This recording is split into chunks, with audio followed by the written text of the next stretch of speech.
Maria Santos never imagined that standing at a military gate would change her entire life. At 24 years old, she had joined the Navy with dreams of adventure and purpose, but reality had placed her in what seemed like the most mundane position possible. Gate duty at Naval Base Coronado was considered entry-level work, something new personnel did while they waited for more exciting assignments. The California sun beat down mercilessly as Maria adjusted her uniform for the 100th time that morning. Her supervisor, Petty Officer Jenkins, had made it clear that gate duty was serious business, even if it didn't feel glamorous. Every person who entered this base needed proper identification, every vehicle required inspection, and every protocol had to be followed to the letter. "Santos, you paying attention?" Jenkins barked from behind her. "This isn't some shopping mall security job. This base houses some of the most elite military units in the world. One mistake from you could compromise national security." Maria straightened her shoulders and nodded. She had heard variations of this speech every day for the past 2 weeks since arriving at Coronado. The base was home to the Naval Special Warfare Command, which meant Navy SEALs trained and operated from this very location. She had seen them coming and going, recognizable by their confident bearing and the respect other personnel showed them, but she had never interacted with any directly. The morning routine was always the same. Check IDs, scan badges, inspect vehicles when necessary, and log everything meticulously. Maria had developed a rhythm over her short time there, but she still felt like an outsider looking in on a world she barely understood. Around mid-morning, a convoy of black vehicles approached her gate. This wasn't unusual, as official vehicles came and went regularly, but something about this particular group caught her attention. The lead vehicle bore special markings that indicated high-ranking personnel, and the entire convoy moved with a precision that spoke of important business. As the first vehicle pulled up to her station, Maria straightened and prepared to follow standard protocol. The window rolled down, revealing a driver in crisp Navy fatigues, but it was the passenger that made her breath catch slightly. Even without seeing his full uniform, she could tell this was someone of significant importance. "Good morning, sir," Maria said professionally, stepping forward with her scanner ready. "I'll need to see identification for all personnel in the vehicle." The passenger, a man who appeared to be in his early 40s with graying temples and intense blue eyes, reached for his ID without hesitation. As he handed it over, Maria noticed the numerous ribbons and insignia on his uniform. Her training kicked in as she scanned the ID and cross-referenced it with the base database. "Commander Michael Harrison, Navy SEAL Team Commander." The name appeared on her screen along with a security clearance level that made her realize she was looking at someone very important indeed. As she handed the ID back, their eyes met for a brief moment, and she saw something unexpected there, not the dismissive look she often received from higher-ranking personnel, but genuine acknowledgement. "Thank you, Petty Officer Santos," he said, reading her name tag. "Carry on with your duties." What happened next would be talked about in whispers around the base for weeks to come. As Maria stepped back and prepared to wave the convoy through, Commander Harrison did something unprecedented. He opened his door and stepped out of the vehicle. Maria watched in confusion as this decorated SEAL commander, a man whose exploits she had only heard about in hushed conversations, walked around the front of his vehicle and stopped directly in front of her. The morning seemed to grow quieter, as if the entire base was holding its breath. Without warning, Commander Harrison came to full attention and rendered a perfect military salute. Not the casual acknowledgement that officers sometimes gave to enlisted personnel, but a formal, respectful salute that spoke of genuine recognition and honor. Maria's training took over, and she returned the salute with precision, but her mind was racing. Officers didn't salute enlisted personnel first. It simply wasn't done, especially not at gate checkpoints, and especially not when the officer was a SEAL commander with decades of experience and countless decorations. "It's an honor to meet someone who takes their duties seriously," Commander Harrison said as he lowered his salute. "This base is only as secure as the people who guard it, and that starts right here at this gate." Before Maria could respond, he had returned to his vehicle, and the convoy was moving through the checkpoint. She stood there for several minutes afterward, trying to process what had just happened. Other personnel at the gate had witnessed the exchange, and she could see them whispering among themselves. Petty Officer Jenkins appeared at her side, his usual stern expression replaced by something that looked almost like respect. "Santos, do you have any idea who that was?" "Commander Harrison, sir. SEAL Team Commander." "Not just any commander," Jenkins said quietly. "That's the Commander Harrison. 3 tours in Afghanistan, 2 in Iraq, Silver Star recipient, and leader of some of the most classified operations in modern military history. And he just saluted you first." The rest of Maria's shift passed in a blur. Word of the incident spread quickly through the base, as military gossip always did. Some people seemed impressed, others confused, and a few appeared almost resentful. Why would such a distinguished officer show that level of respect to a gate guard? That evening, Maria found herself in the base cafeteria, picking at her dinner and trying to understand what had happened. She had joined the Navy to serve her country, but she had never expected to feel like she mattered in any significant way. The salute from Commander Harrison had changed something fundamental in how she viewed her role. "Excuse me, are you Petty Officer Santos?" Maria looked up to see a young sailor she didn't recognize standing beside her table. He wore the insignia of an intelligence specialist, and his expression was serious. "Yes, that's me. I'm Petty Officer Rodriguez from the Intelligence Office. Commander Harrison requested that I deliver this to you." He handed her a sealed envelope bearing official Naval Special Warfare Command letterhead. Maria's hands trembled slightly as she opened the envelope. Inside was a brief, handwritten note: "Petty Officer Santos, excellence in duty deserves recognition, regardless of the assignment. Your professionalism and attention to detail do not go unnoticed. The security of this base, and, by extension the safety of every person on it, depends on individuals like you who understand that every job in the Navy is important. I would be honored if you would consider applying for a position with our intelligence support staff. We need people who take their responsibilities seriously, and today you demonstrated that quality. If you're interested, report to Building 847 tomorrow at 0800 hours. Respectfully, Commander Michael Harrison." Maria read the note 3 times before the words fully sank in. A SEAL commander was offering her an opportunity to work with the intelligence team. This wasn't just a job transfer, it was a chance to be part of something bigger than gate duty. That night, Maria barely slept. She thought about her journey to this moment, from her childhood in a small Texas town where military service was respected but not common, to her decision to join the Navy after college when she realized she wanted to do something meaningful with her life. She had always been good with details, good at noticing things others missed. Maybe that's what Commander Harrison had seen during their brief interaction. Maybe he recognized something in her that she hadn't even recognized in herself. The next morning, Maria arrived at Building 847 30 minutes early. The building was unmarked and more secure than most areas of the base.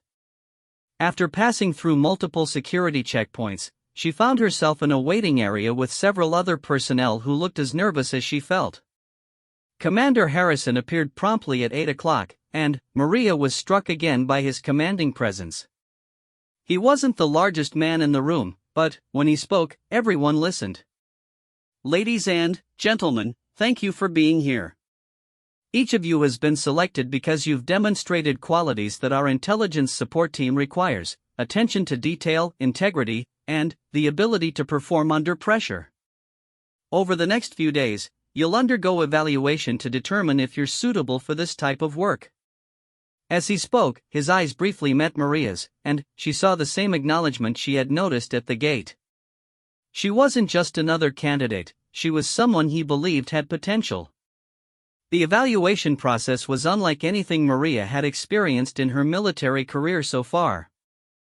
Instead of physical tests or written exams, the candidates were given scenarios that required them to analyze information, spot inconsistencies, and make recommendations based on limited data.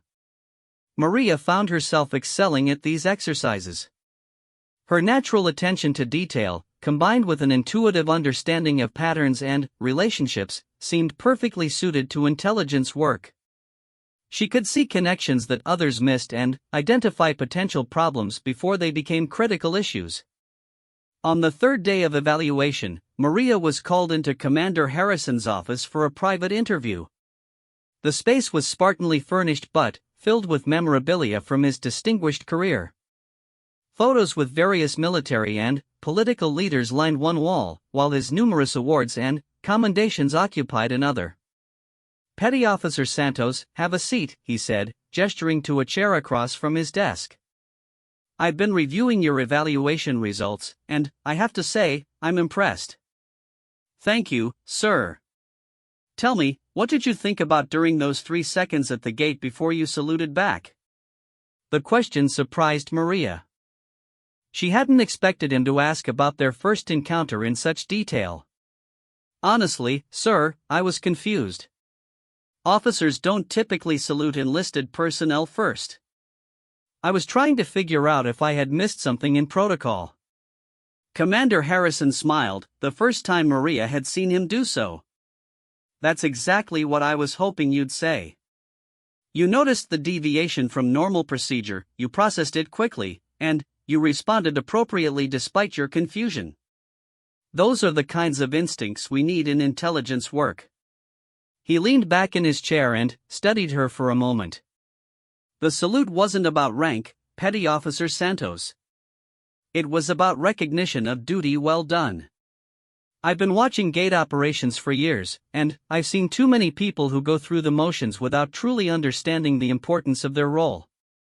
You're different. I just try to do my job, sir." "That's exactly my point. You don't see it as just anything. You understand that every position in the military matters, that every person has a role to play in the larger mission. That understanding is what separates good sailors from exceptional ones." Commander Harrison stood and walked to the window overlooking the base. "Intelligence work requires the same mindset you brought to gate duty, but amplified. Every piece of information matters. Every detail could be the one that saves lives or prevents disasters. Are you prepared for that kind of responsibility?" Maria thought about her answer carefully. This wasn't just about accepting a new assignment, it was about stepping into a world where her decisions could have far-reaching consequences. "Yes, sir. I believe I am." "Good. Report to Lieutenant Commander Patricia Wells tomorrow morning at 0700. She runs our intelligence analysis section and will be your direct supervisor. She's tough, but she's also one of the best intelligence officers in the Navy. You'll learn a lot from her." As Maria prepared to leave, Commander Harrison called her name one more time. "Santos, one more thing. The Navy has a way of putting people where they need to be, even when it doesn't seem obvious at the time. Your time at the gate wasn't wasted. It was preparation. Remember that as you move forward in your career." Walking back to her quarters that evening, Maria reflected on how much her life had changed in just a few days. She had gone from feeling like an invisible cog in a massive machine to being hand-selected for specialized work by one of the Navy's most respected officers. The gate assignment that had seemed like a dead end was actually the beginning of something extraordinary. She had learned that excellence in small things led to opportunities for bigger things, and that respect had to be earned through consistent performance rather than demanded through rank or position. Tomorrow would bring new challenges and responsibilities, but tonight Maria allowed herself to feel proud of how far she had come. The girl from small-town Texas who had wanted to serve her country was finally getting the chance to do so in ways she had never imagined possible. As she looked back toward the main gate where her journey at Coronado had truly begun, Maria understood that Commander Harrison's salute had been more than just recognition of her duty. It had been an acknowledgement that she belonged here, that she had something valuable to contribute to the mission, and that her potential was only beginning to be realized. The real adventure was just starting. Lieutenant Commander Patricia Wells stood exactly 5 feet 6 inches tall, but her presence filled any room she entered. When Maria reported to the intelligence analysis section at precisely 7 in the morning, she found herself face to face with a woman whose reputation for excellence was matched only by her reputation for demanding the same from everyone under her command. "Petty Officer Santos, I presume," Wells said without looking up from the stack of reports spread across her desk. "Commander Harrison speaks very highly of your attention to detail. We'll see if his confidence is warranted." The intelligence center was unlike anywhere Maria had been on base. Banks of computer monitors displayed constantly updating information streams, analysts worked quietly at individual stations, and the overall atmosphere buzzed with focused concentration. Wall-mounted screens showed world maps with various indicators and status updates that meant nothing to Maria but clearly held great significance for the people working there. "Your first assignment is observation and learning," Wells continued, finally, looking up to meet Maria's eyes. "For the next 2 weeks, you'll rotate through different sections to understand how intelligence flows through our organization. You'll start with communications intercept, move to imagery analysis, then to threat assessment. Consider it your graduate education in how information becomes actionable intelligence." Maria's first stop was the Communications Intercept section, overseen by Chief Petty Officer David Kim, a soft-spoken man whose unassuming appearance belied his expertise in electronic surveillance and signal intelligence. The section operated around the clock, monitoring various communication channels for information relevant to ongoing operations. "Most people think this job is like the movies," Chief Kim explained as he led Maria to an empty workstation. "They imagine we're listening to dramatic phone calls where terrorists reveal their entire plans. Reality is much more mundane and infinitely more complex."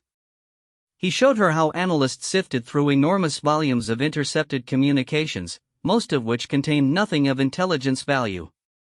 The art was in recognizing patterns, identifying code words, and understanding the significance of seemingly innocent conversations. "This conversation, for example," Kim said, pointing to a transcript on his screen. "Two men discussing a fishing trip. Sounds completely normal, right? But look at the timing, the participants' known associations, and the specific locations mentioned. Suddenly, that fishing trip becomes a potential meeting between smugglers and their contacts." Maria spent hours learning to recognize these subtle indicators, understanding how innocent-seeming communications could contain hidden meanings, and grasping the importance of context in intelligence analysis. Every word, every pause, every unusual phrase could be significant. The work required intense concentration and patience. Maria found herself developing new skills in pattern recognition and learning to think several steps ahead of the obvious interpretation. By the end of her first week in the section, she had identified 3 potentially significant communications that had been initially overlooked by other analysts. "You have good instincts," Chief Kim told her during her final day in his section. "More importantly, you're not afraid to question initial assessments. That willingness to dig deeper is what separates competent analysts from exceptional ones." Maria's second rotation brought her to the imagery analysis section, where satellite photos, drone footage, and reconnaissance images were examined for tactical and strategic intelligence. The section chief, Warrant Officer Lisa Chen, had spent 15 years interpreting images from some of the world's most sensitive locations. "Human beings are creatures of habit," Chen explained as she pulled up a series of satellite images on her computer. "Even when they're trying to hide their activities, they create patterns. Our job is to identify those patterns and predict future behavior based on what we observe." The images Chen showed Maria appeared to be routine photographs of various locations around the world, but, as Chen pointed out specific details, a completely different story emerged. Changes in vehicle positioning, alterations to building structures, variations in personnel movement patterns, all of these seemingly minor details could indicate significant developments. "This compound in Syria," Chen said, highlighting a series of images taken over several months. "At first glance, it looks like a residential area. But notice how the foot traffic patterns change over time. See these wear marks in the dirt? The positioning of those vehicles? The way certain buildings have been modified? As Chen explained the indicators, Maria began to see what had been invisible to her before. The compound was actually a training facility for hostile forces, cleverly disguised as civilian housing but betraying its true purpose through dozens of small details that only trained eyes would notice. Maria threw herself into learning image analysis with the same intensity she had brought to communications intercept. She studied hundreds of photos, learning to identify weapons caches, recognize defensive positions, and understand how terrain could be used tactically. Most importantly, she learned to see beyond the obvious and look for the story that images told when viewed collectively over time. Her natural attention to detail, the same quality that had made her exceptional at gate duty, proved invaluable in imagery analysis. She consistently spotted elements that other analysts missed, particularly in complex urban environments where hostile activities might be hidden among normal civilian life. You see patterns quickly, Chen observed during Maria's evaluation. More than that, you understand that every image is part of a larger narrative. That's a rare gift in this field.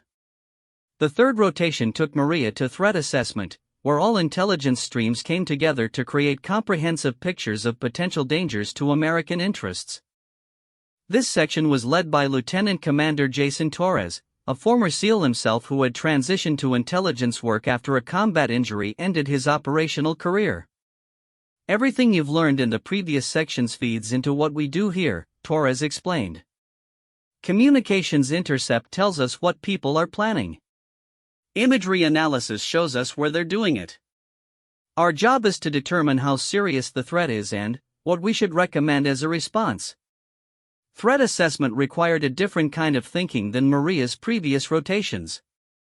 Instead of focusing on individual pieces of information, analysts had to see the big picture, understand how different threats connected to each other, and prioritize responses based on available resources and strategic importance. Torres presented Maria with a complex scenario involving multiple intelligence streams from different sources. Intercepted communications suggested a planned attack on American facilities overseas, imagery showed increased activity at training camps in 3 different countries, and human intelligence sources reported unusual recruitment patterns among known terrorist organizations. Your assignment is to synthesize all this information and provide a threat assessment with recommended actions, Torres said. There's no single right answer, but there are definitely wrong ones. Show me how you think. Maria spent 2 days analyzing the provided intelligence, creating timelines, mapping connections between different pieces of information, and researching historical patterns for similar threats.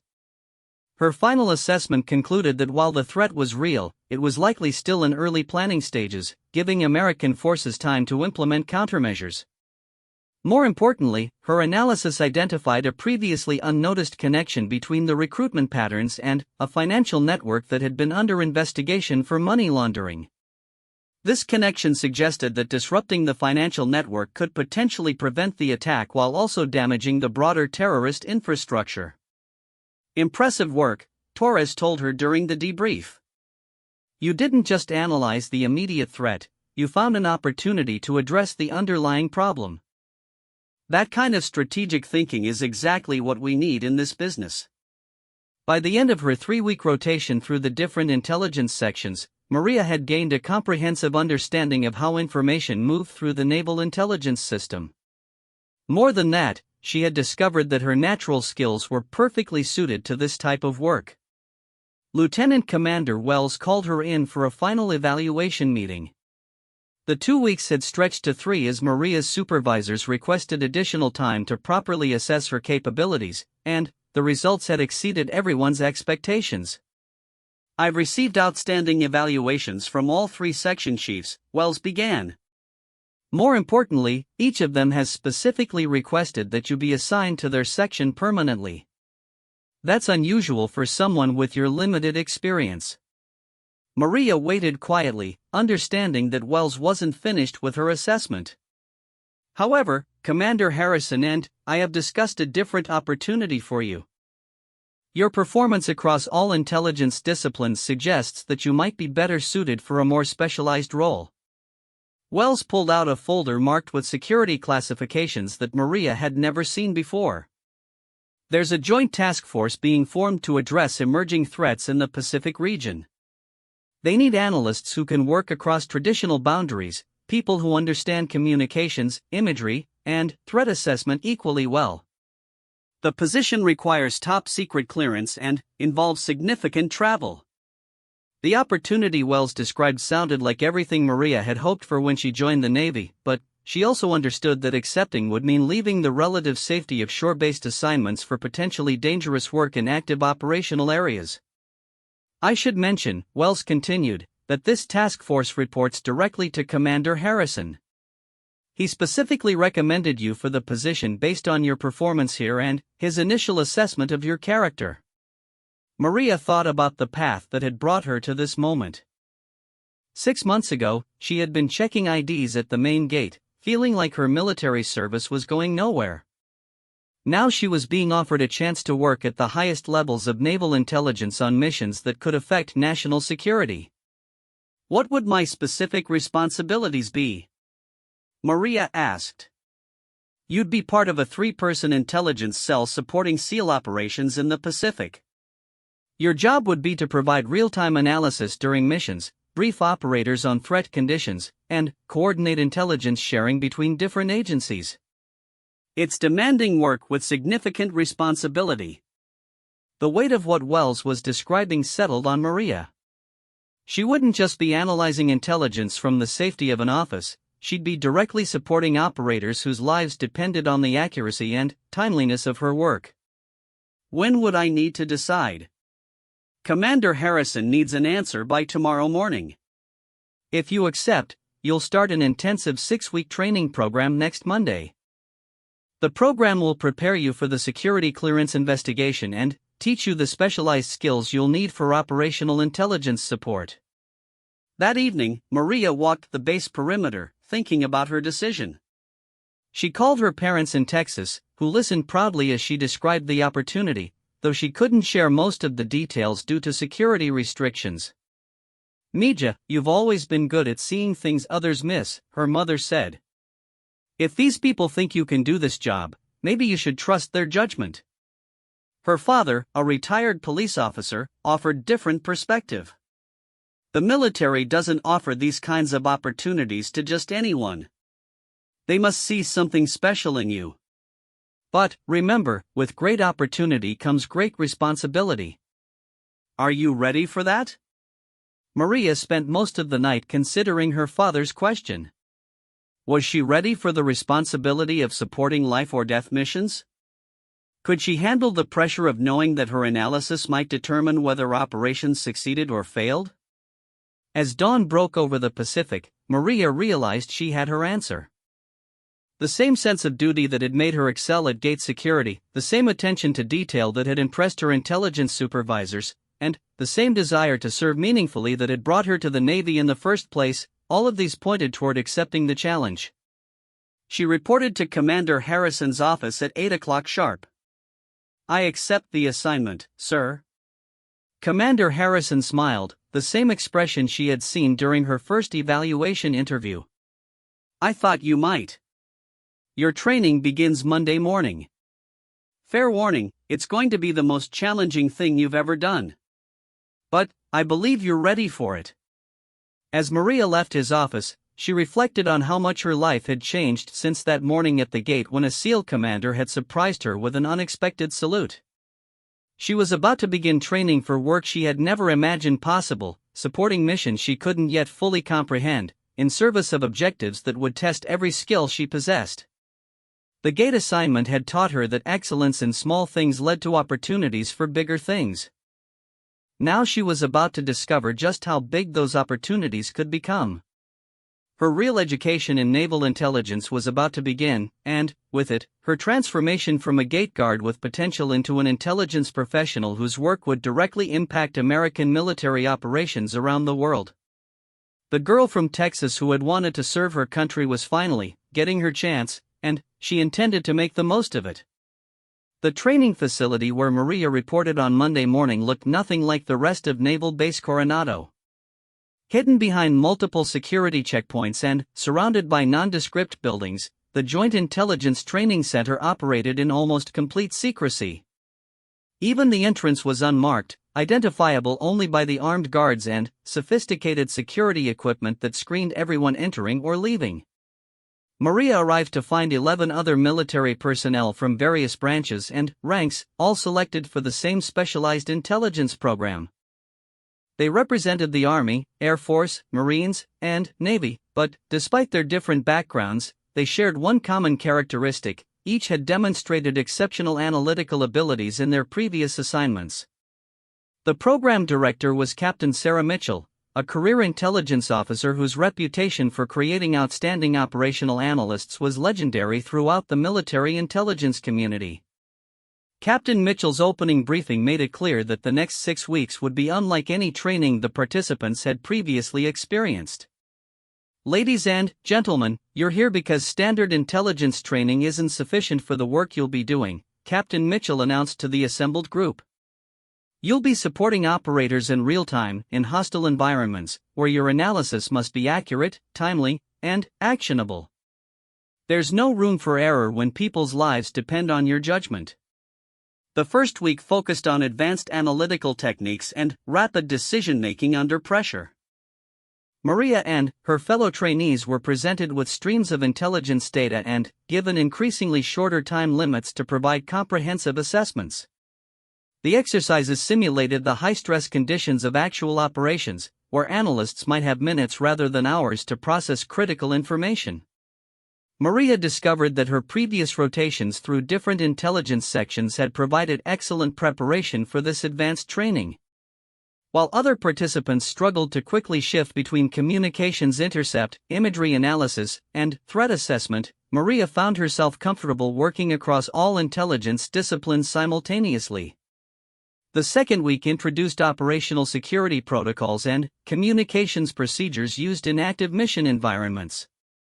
Participants learned to transmit intelligence briefings using encrypted channels, coordinate with multiple agencies simultaneously, and maintain security while working in potentially compromised locations. This training proved more challenging for Maria, who had never worked in operational environments. Learning to balance the need for comprehensive analysis with the urgency of tactical situations required developing entirely new thinking patterns. She had to train herself to prioritize immediate threats while still maintaining awareness of broader strategic implications. "Santos, you're overthinking this," observed Master Sergeant Rebecca Walsh, the Army intelligence specialist who served as one of the program's instructors. "In operational environments, perfect analysis delivered too late is worthless. Sometimes you need to provide the best assessment you can with available information and update it as new data becomes available." The insight helped Maria understand that operational intelligence was fundamentally different from the methodical analysis she had learned in her base assignments. Speed and adaptability were often more valuable than comprehensive precision, a concept that challenged everything she had learned about proper analytical procedures. Week 3 brought field exercises designed to simulate actual mission conditions. Participants were divided into teams and sent to various locations around Southern California, where they had to establish temporary intelligence operations and provide support for simulated SEAL missions. Maria's team was assigned to support a mock hostage rescue operation in an abandoned warehouse complex near San Diego. The exercise required them to set up communications equipment, establish secure work areas, and provide real-time intelligence updates to the assault teams while remaining hidden from opposing forces playing the role of terrorists. The exercise began at 2 a.m. and lasted 18 hours. Maria found herself crawling through drainage ditches, setting up equipment in cramped hiding places, and trying to analyze intelligence data while dealing with sleep deprivation, physical discomfort, and the constant stress of remaining undetected. Despite the challenging conditions, Maria's team successfully provided accurate intelligence that allowed the simulated rescue operation to succeed. More importantly, she discovered that she performed better under pressure than she had expected. The same focus that had made her excellent at gate duty translated perfectly to operational environments where distractions and discomfort were constant factors. "Outstanding work, Santos," Captain Mitchell told her during the exercise debrief. You maintained analytical precision despite adverse conditions and adapted quickly to changing tactical requirements. Those are exactly the qualities we need in operational analysts. The fourth week introduced participants to the specific intelligence requirements of Special Operations Forces. Navy SEAL instructors explained how their missions differed from conventional military operations and what kinds of intelligence support they needed most urgently. We don't need to know everything about our target area, explained Chief Petty Officer Martinez, a SEAL with multiple combat deployments. We need to know exactly what affects our mission. Can we approach undetected? What opposition will we face? What are our escape routes? Your job is to filter out the noise and give us actionable intelligence we can use immediately. This training fundamentally changed how Maria approached intelligence analysis. Instead of trying to create comprehensive threat assessments, she learned to focus on mission-specific requirements and provide targeted information that directly supported operational objectives. Week 5 involved advanced technology training, where participants learned to use sophisticated intelligence gathering and analysis equipment that wasn't available in standard military installations. Maria worked with satellite communication systems, advanced computer networks, and specialized software that could process multiple intelligence streams simultaneously. The technology training revealed new dimensions of intelligence work that Maria had never imagined. Modern operational intelligence involved managing enormous amounts of data from dozens of sources, all of which had to be processed, analyzed, and synthesized in real time. The complexity was staggering, but Maria found herself naturally comfortable with the multitasking requirements. The final week culminated in a comprehensive exercise that tested everything participants had learned. Teams were assigned to support an actual SEAL training operation, providing genuine intelligence support for a complex multi-day exercise involving air, sea, and ground components. Maria's team was responsible for intelligence support during a simulated raid on a terrorist training camp located on San Clemente Island. The exercise involved Real helicopters, boats, and aircraft, with SEAL teams conducting actual tactical operations based on the intelligence assessments provided by the trainees. The responsibility was overwhelming. Real SEAL operators were executing maneuvers based on Maria's analysis, and, while the exercise was simulated, the professionalism and intensity were identical to actual combat operations. Any errors in her intelligence assessments could result in mission failure, even in a training environment.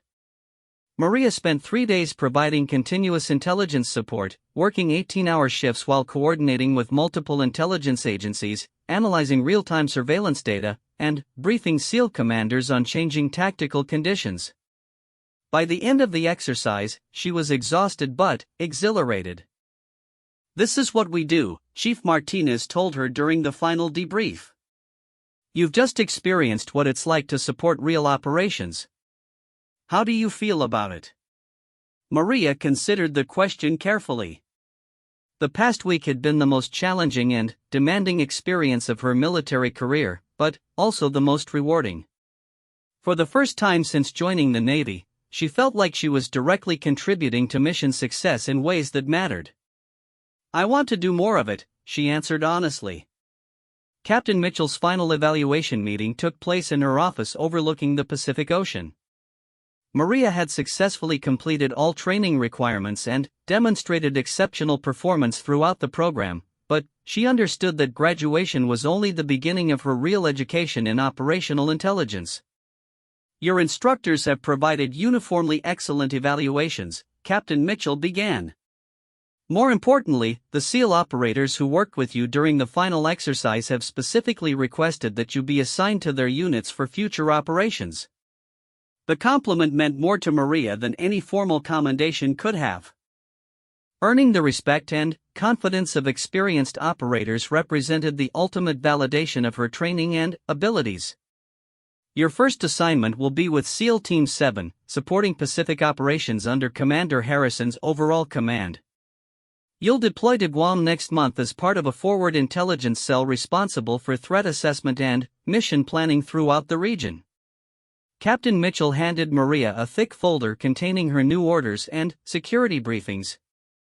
This deployment will last 6 months and will likely involve supporting actual operations rather than training exercises. Are you prepared for that level of responsibility? Maria thought about her journey from gate duty to this moment. 6 months ago, she had been checking identification cards and wondering if her military service would ever amount to anything meaningful. Now she was being assigned to support some of the most important military operations in the Pacific region. Yes, ma'am. I'm ready. Good. Report to Commander Harrison tomorrow morning for your deployment briefing. He'll explain your specific responsibilities and introduce you to the other members of your intelligence cell. That evening, Maria called her parents to share what little she could about her new assignment. Due to security restrictions, she couldn't explain the details of her work or even reveal her exact location, but her family understood that she was being given significant responsibilities. "We're proud of you, Nija," her father said. "When you joined the Navy, we knew you wanted to do something important. Sounds like you're getting your chance." Her mother's concern was more practical. "Are you going to be safe? We know you can't tell us much, but we worry about you." Maria wanted to reassure her parents, but she also understood that her new assignment would involve real risks. Operational intelligence work meant being closer to dangerous situations and bearing greater responsibility for mission outcomes. "I'll be as safe as anyone can be in this job," she answered honestly. "And I'll be working with the best people in the military. They'll look out for me." Before reporting to Commander Harrison the next morning, Maria walked through the base one final time, visiting the places that had been important during her transformation from gate guard to intelligence analyst. The main gate where her journey had really begun looked exactly the same, but she saw it differently now. Standing at that gate, she had learned that excellence in any assignment, no matter how mundane it seemed, could lead to extraordinary opportunities.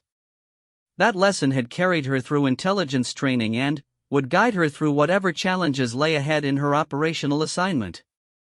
The sailor now manning the gate was about her age, and Maria could see in his expression the same mixture of dedication and uncertainty she had felt in that position. On impulse, she approached his station. "Good morning, Petty Officer," she said, reading his name tag. "How are you finding gate duty?" "It's all right, ma'am.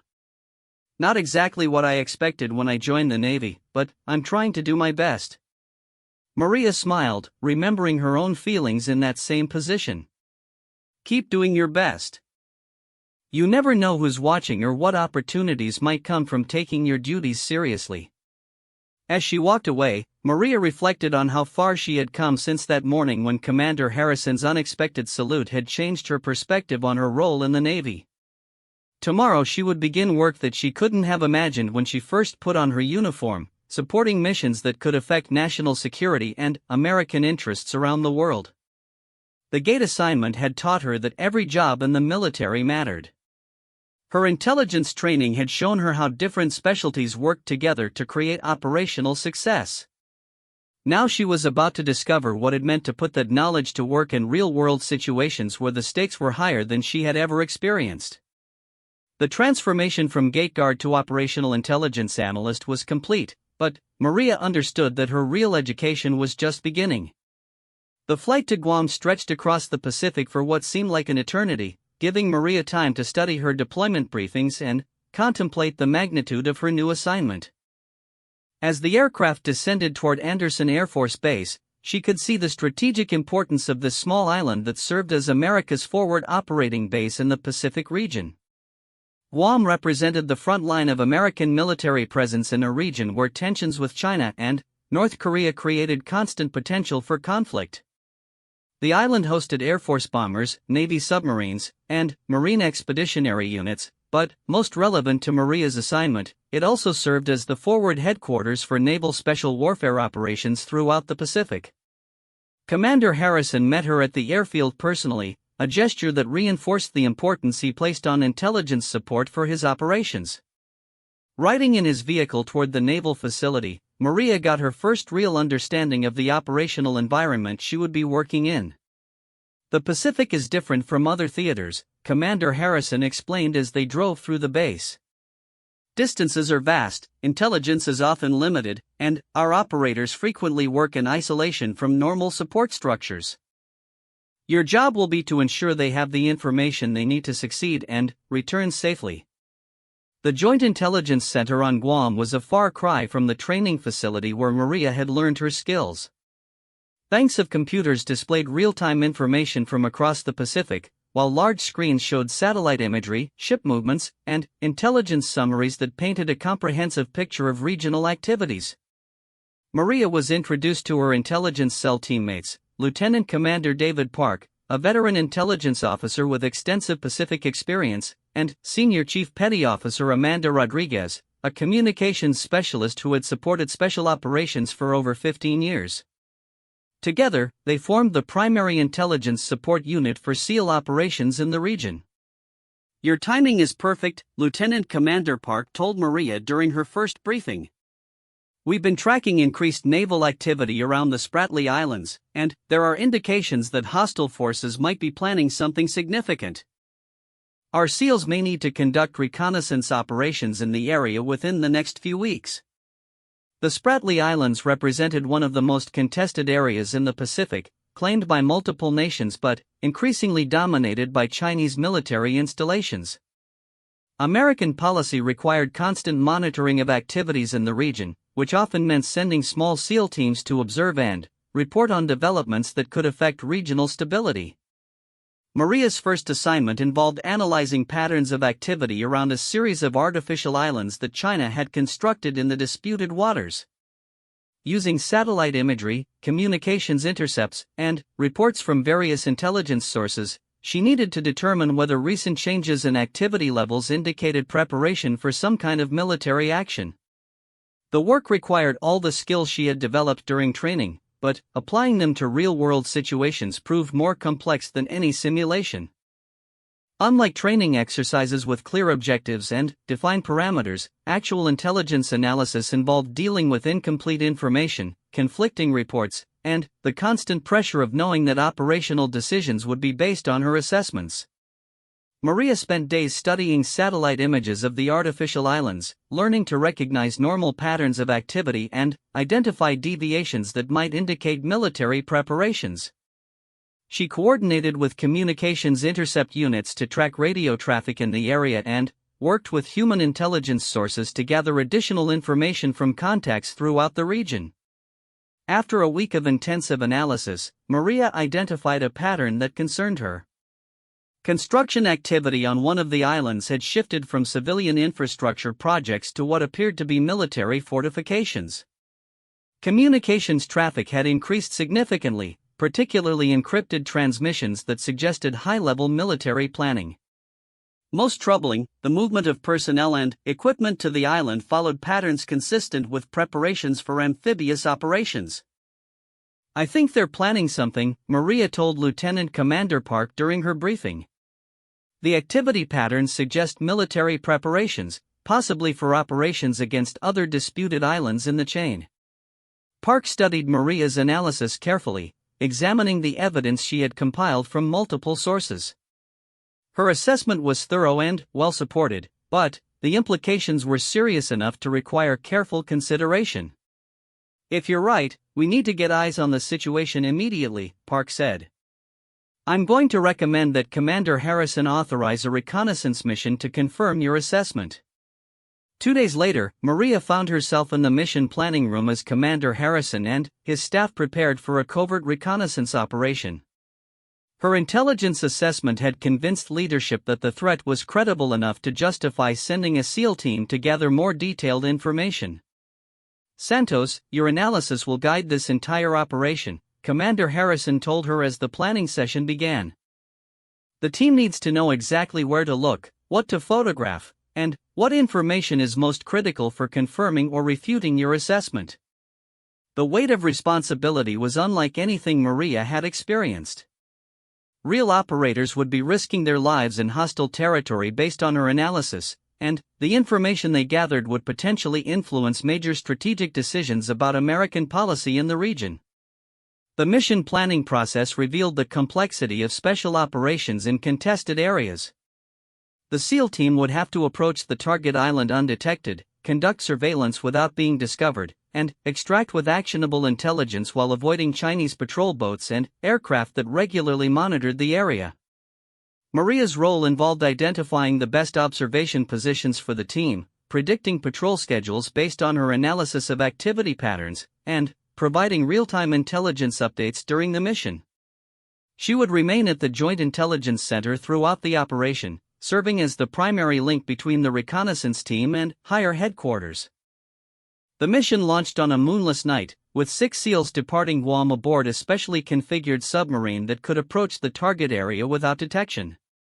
Maria remained in the intelligence center, monitoring communications and updating her analysis as new information became available. For 3 days, the SEAL team remained hidden on a small uninhabited island near their target, using advanced surveillance equipment to observe and photograph activities on the Chinese installation. Maria maintained constant communication with the team, providing updated intelligence on patrol patterns and potential threats while analyzing the information they transmitted back to Guam. The intelligence gathered during the mission confirmed Maria's initial assessment and revealed details that were even more concerning than she had anticipated. The Chinese were indeed preparing for military operations, but the scale and sophistication of their preparations suggested something far more significant than routine territorial expansion. "They're not just building another outpost," Maria briefed Commander Harrison and his staff upon the team's return. "Based on what we observed, they're creating a forward operating base capable of supporting major amphibious operations throughout the South China Sea. This isn't about claiming individual islands, it's about projecting power across the entire region." The implications of Maria's assessment reached far beyond the immediate Pacific theater. The intelligence was briefed to senior leadership throughout the military and intelligence communities, ultimately reaching policymakers in Washington who would use it to guide diplomatic and military responses to Chinese activities in the region. Commander Harrison called Maria into his office after the final briefings were completed. "Santos, I want you to understand the significance of what you've accomplished here. Your initial analysis identified a developing threat that could have caught us completely off guard. The reconnaissance mission you planned provided the intelligence we needed to understand the full scope of Chinese intentions. That's exactly the kind of work we need from our intelligence professionals." Maria felt a deep sense of satisfaction at having contributed meaningfully to important national security objectives, but she also understood that this success brought increased expectations and responsibilities. Word of her performance had spread throughout the Pacific Special Operations community, and requests for her analytical support were already coming in from other units. Over the following months, Maria supported numerous operations across the Pacific, from counter-terrorism missions in the Philippines to reconnaissance operations near North Korea. Each assignment built on her previous experience while presenting new challenges that expanded her understanding of how intelligence supported military operations. A particularly challenging assignment involved supporting a hostage rescue operation in Southeast Asia, where American civilians had been captured by terrorist groups operating in the complex political environment of the region. The mission required Maria to analyze intelligence from multiple countries, coordinate with foreign intelligence services, and provide real-time support to SEAL teams operating in unfamiliar territory. The hostage rescue operation tested every skill Maria had developed since leaving gate duty. She worked for 72 hours straight, processing intelligence updates, coordinating with international partners, and providing continuous analytical support to the rescue teams. When the operation succeeded with all hostages recovered safely, Maria understood that her work had directly contributed to saving American lives. "This is what we do," Senior Chief Rodriguez told her after the mission. "We make sure our operators have the information they need to bring everyone home safely. You've proven you can handle that responsibility under the most challenging conditions." As her deployment neared its end, Maria reflected on the extraordinary journey that had brought her from checking IDs at the main gate to supporting some of America's most sensitive military operations. The skills she had learned through careful attention to detail in mundane assignments had proven directly applicable to life and death situations where accuracy and timing could determine mission success or failure. Commander Harrison's final evaluation of her deployment performance exceeded her highest expectations. "Santos, you've demonstrated exceptional analytical abilities and shown remarkable growth under pressure. More importantly, you've earned the trust and respect of operators whose lives depend on the quality of your work. That's the highest compliment any intelligence professional can receive." The success of her Guam deployment led to an unexpected opportunity. Marine Corps Special Operations Command had requested her assignment to support operations in Africa, where emerging terrorist threats required the same kind of analytical expertise she had developed in the Pacific. "It would mean extending your deployment for another 6 months, Commander Harrison explained.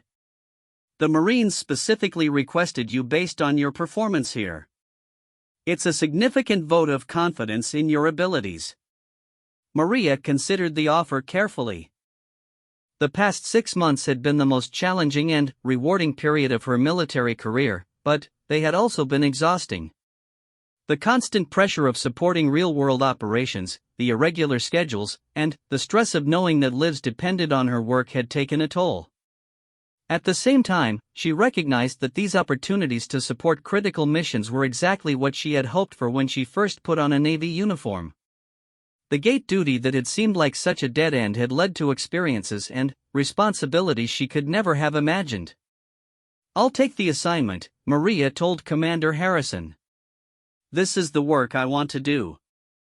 As she prepared for her new deployment, Maria understood that her transformation from gate guard to operational intelligence analyst was complete. She had proven herself capable of supporting the most demanding military operations under the most challenging conditions, earning respect from some of America's most elite military professionals. The girl from Texas who had wanted to serve her country meaningfully had found her calling, and she was just getting started. The skills that had made her excellent at checking IDs had evolved into capabilities that could influence international events and protect American interests around the world. Her journey was far from over, but Maria now understood that excellence in service, regardless of the assignment, created opportunities for even greater service. The lesson Commander Harrison had taught her with an unexpected salute at the main gate continued to guide her toward challenges and responsibilities she was only beginning to comprehend. 3 years after Maria Santos had first stood at the main gate of Naval Base Coronado, she found herself in a very different kind of checkpoint. The military compound outside Djibouti, Africa, bore no resemblance to the manicured California base where her journey had begun, but the principles that had guided her from gate duty to operational intelligence remained constant: attention to detail, dedication to mission, and understanding that every role in the military mattered. The Horn of Africa presented challenges unlike anything Maria had encountered in the Pacific. Operating temperatures regularly exceeded 100 degrees, sandstorms could shut down operations for days at a time, and the complex political situation involved multiple nations, terrorist groups, and criminal organizations all operating in the same contested territory. Colonel Jessica Martinez, the Marine Corps Special Operations Command Intelligence Director, had personally requested Maria's assignment based on her Pacific deployment record. The colonel made the strategic importance of their mission clear during Maria's initial briefing. "We're tracking at least 3 different terrorist organizations that are using this region as a base for operations against American interests throughout Africa and the Middle East," Colonel Martinez explained. "Our job is to identify, locate, and eliminate these threats before they can conduct major attacks against American personnel or allies." Maria's new intelligence cell included Marine Gunnery Sergeant Robert Chan, an expert in African political and military affairs, and CIA analyst Sarah Thompson, who specialized in tracking terrorist financial networks. The team operated from a heavily secured compound that served as the forward headquarters for American special operations throughout the region. Her first major assignment involved tracking a terrorist leader known only as the Engineer, who had been responsible for several attacks against American facilities and was believed to be planning something significantly more ambitious. Intelligence reports suggested he was operating somewhere in the vast desert regions that stretched across multiple national borders, but pinpointing his location required piecing together fragments of information from dozens of sources. Maria applied the same methodical approach she had used in the Pacific, analyzing patterns of communications intercepts, satellite imagery, and human intelligence reports to build a comprehensive picture of the engineer's network and operations. The work was complicated by the harsh environment, unreliable communications, and the constant threat of attack against American personnel. After 2 weeks of intensive analysis, Maria identified a pattern in the terrorist leader's communications that revealed his general area of operation. The engineer was using a series of abandoned mining camps as bases, moving between them according to a schedule that took advantage of seasonal weather patterns and the movement of nomadic tribes that provided cover for his activities. "I think I know where he's going to be next week," Maria told Colonel Martinez during her briefing. "There's a convergence of factors that makes one particular location highly probable. Weather patterns, tribal movements, and logistical requirements all point to the same area." The colonel studied Maria's analysis carefully. The assessment was based on sophisticated pattern recognition and strategic thinking, but it required making several assumptions about terrorist behavior that couldn't be verified without direct observation. "If you're right, we have a narrow window to act," Colonel Martinez said. "I'm going to recommend a reconnaissance mission to confirm your assessment.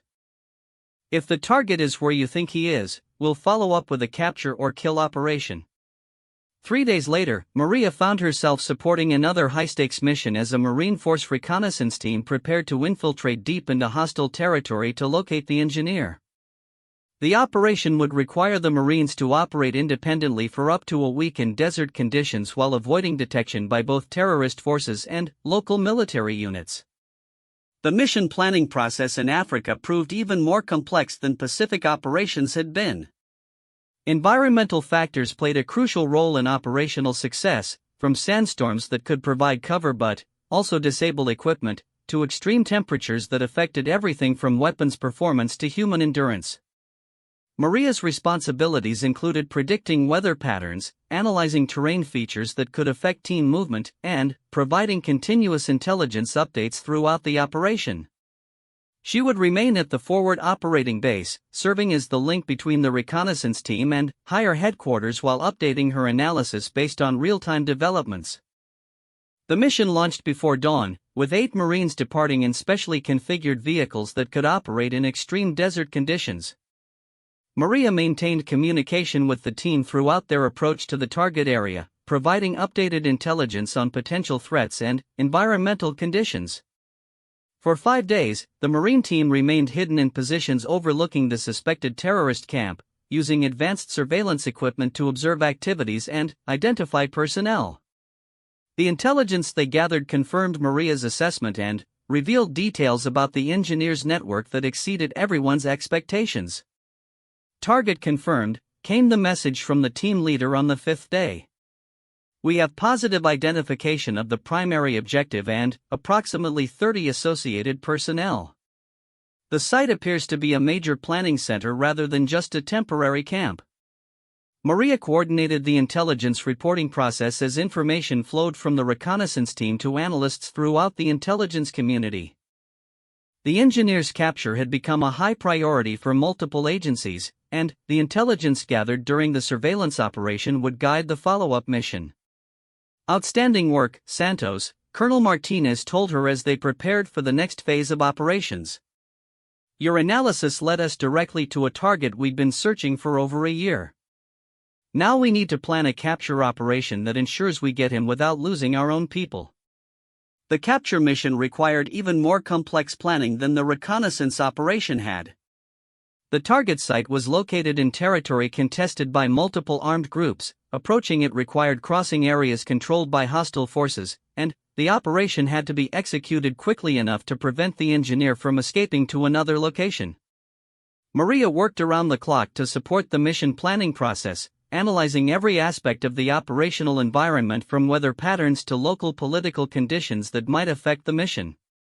She coordinated with intelligence agencies across multiple continents to gather additional information and ensure that the assault team had comprehensive situational awareness. The capture operation launched 2 weeks later, involving not just the original Marine reconnaissance team but also Navy SEALs, Air Force Special Operations aircraft, and support personnel from multiple agencies. Maria remained at the forward operating base throughout the operation, providing real-time intelligence updates and coordinating between the various units involved. The operation succeeded beyond all expectations. The engineer was captured alive along with several other high-value targets, and the intelligence materials recovered from the site provided insights into terrorist operations throughout Africa and the Middle East. Maria's analysis had not only led to the capture of a major terrorist leader but had also uncovered a network that intelligence agencies hadn't known existed. This is the most significant counter-terrorism success we've had in this region, Colonel Martinez briefed Maria after the operation. Your analytical work made it possible, from the initial target location to the operational planning that ensured mission success. The success of the engineer operation established Maria's reputation throughout the special operations community as an analyst capable of supporting the most challenging missions under the most difficult conditions. Requests for her support began coming from units across Africa and the Middle East, creating opportunities for her to work on diverse operations against various threats. Over the following months, Maria supported missions ranging from hostage rescues to counter-smuggling operations, each presenting unique challenges that expanded her expertise and understanding of how intelligence supported military objectives in complex environments. She worked with special operations forces from multiple nations, learned to navigate international intelligence sharing agreements, and developed expertise in regional political and cultural factors that affected operational planning. A particularly significant assignment involved supporting a joint operation with French special forces to disrupt a smuggling network that was providing weapons to terrorist organizations across the Sahel region. The operation required Maria to coordinate intelligence sharing between American and French agencies while providing analytical support to a multinational task force operating across multiple countries. The smuggling network investigation revealed the complexity of modern security threats, where terrorist organizations, criminal networks, and corrupt government officials worked together in ways that transcended traditional boundaries between law enforcement and military operations. Maria's analysis had to account for political sensitivities, diplomatic considerations, and operational security requirements while still providing actionable intelligence to field units. You've developed into one of the most capable operational analysts I've worked with, Gunnery Sergeant Chen told her during their final mission debriefing. More importantly, you understand how to work in complex environments where multiple agencies and nations have to cooperate to achieve shared objectives. As her African deployment neared its end, Maria received an unexpected visit from Commander Harrison, who had traveled from his new assignment at Naval Special Warfare Command Headquarters to personally evaluate her performance and discuss her future career path. "Santos, your record over the past 3 years has been exceptional," Commander Harrison told her during their private meeting. "You've supported successful operations on 2 continents, earned the respect of operators and analysts throughout the special operations community, and demonstrated leadership capabilities that suggest you're ready for greater responsibilities." Commander Harrison explained that Naval Special Warfare Command was establishing a new position for a senior intelligence analyst who would coordinate operational intelligence support across all SEAL units worldwide. The position would involve regular travel to support major operations, responsibility for training other intelligence professionals, and direct input into strategic planning at the highest levels of the Navy. "It's a significant promotion and a chance to influence how we conduct intelligence support for special operations," Commander Harrison continued. "More importantly, it would put you in position to shape the careers of other intelligence professionals the way your career has been shaped by the opportunities you've received." Maria considered the offer carefully. The position Commander Harrison described represented the culmination of everything she had worked toward since leaving gate duty, but it also meant taking responsibility for developing other people's careers and capabilities. "What made you first notice me at the gate?" Maria asked. "What made you think I might be capable of this kind of work?" Commander Harrison smiled, the same expression she remembered from their first meeting years earlier. You treated every person who came through that gate with the same level of professional respect, regardless of their rank or apparent importance. You understood that your job mattered, not because of what it was, but because of how you did it. That attitude translates to every level of military service. I'd be honored to accept the position, Maria said. Good. You'll report to Washington next month for briefings and orientation. Your first assignment will be developing new training programs for operational intelligence analysts based on everything you've learned over the past 3 years. As Maria prepared to leave Africa, she reflected on the extraordinary journey that had brought her from gate duty to senior leadership in naval intelligence. The skills that had made her excellent at checking identification cards had evolved into capabilities that influenced military operations around the world, but the fundamental principles remained the same. Excellence in any assignment, no matter how mundane it seemed, created opportunities for greater service. Attention to detail, dedication to mission, and respect for the importance of every role in the military had guided her from Petty Officer Santos checking IDs to Senior Chief Petty Officer Santos coordinating intelligence support for global special operations. Her final day in Africa included a visit to the base perimeter, where young Marines maintained security checkpoints that reminded Maria of her own beginnings at Naval Base Coronado. She stopped to talk with one of the Marines, a young woman about the same age Maria had been when Commander Harrison first saluted her. "How do you like checkpoint duty?" Maria asked. "It's all right, Senior Chief. Not exactly what I expected when I joined the Marines, but I'm doing my best." Maria smiled at the familiar response. "Keep doing your best. You never know what opportunities might come from taking your responsibilities seriously, no matter what they are." As she walked away, Maria understood that her story had come full circle. She had started as someone who needed recognition and guidance, and now she was in position to provide that same recognition and guidance to others. The girl from Texas who had wanted to serve her country meaningfully had found her calling and was now ready to help others find theirs. Commander Harrison's unexpected salute at the main gate had taught her that respect had to be earned through performance rather than demanded through rank, and that lesson would guide her as she took on the responsibility of developing the next generation of military intelligence professionals. Her journey from gate guard to senior intelligence leader was complete, but Maria understood that her most important work was just beginning, ensuring that other young military personnel would have the same opportunities to serve meaningfully and grow professionally that she had been given. The lesson she had learned at the gate would continue to guide her service, regardless of how far her career might take her from that first assignment where everything had started.